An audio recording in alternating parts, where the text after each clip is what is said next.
സന്ദർശനം പൂർത്തിയാക്കി റിയാദിൽ നിന്ന് ഖത്തറിലേക്ക് പുറപ്പെട്ട അമേരിക്കൻ പ്രസിഡന്റ് ഡൊണാൾഡ് ട്രംപ് സൗദിയിൽ നിന്ന് നേടിയത് കൈ നിറയെ 14,000 കോടി ഡോളറിന്റെ ഏറ്റവും വലിയ ആയുധം വാങ്ങലടക്കമുള്ള പ്രതിരോധ ഇടപാടുകൾ ഉൾപ്പെടെ 30,000 കോടി ഡോളറിന്റെ വിവിധ കരാറുകളും 60,000 കോടി ഡോളറിന്റെ സംയുക്ത നിക്ഷേപവും നേടിയാണ് ട്രംപിന്റെ മടക്കം.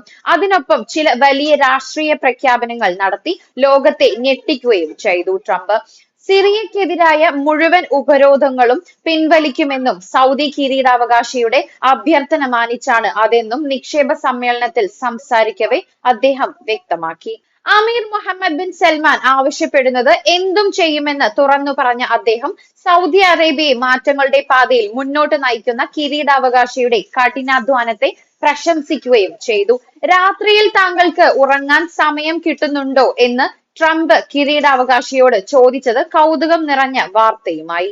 35 വർഷത്തിനു ശേഷം സിറിയൻ അമേരിക്കൻ പ്രസിഡന്റുമാർ കൂടിക്കാഴ്ച നടത്തിയ അപൂർവത സംഭവത്തിനും റിയാദ് സാക്ഷിയായി. സിറിയൻ പ്രസിഡന്റ് അഹമ്മദ് അൽ ഷാരയും Donald Trump Riyadh King Abdul Aziz International Cultural സെന്ററിൽ ഗൾഫ് US ഉച്ചകോടിയോടെ അനുബന്ധിച്ചാണ് കൂടിക്കാഴ്ച നടത്തിയത്. സൗദി കിരീടാവകാശിയും ചർച്ചയിൽ പങ്കെടുത്തു.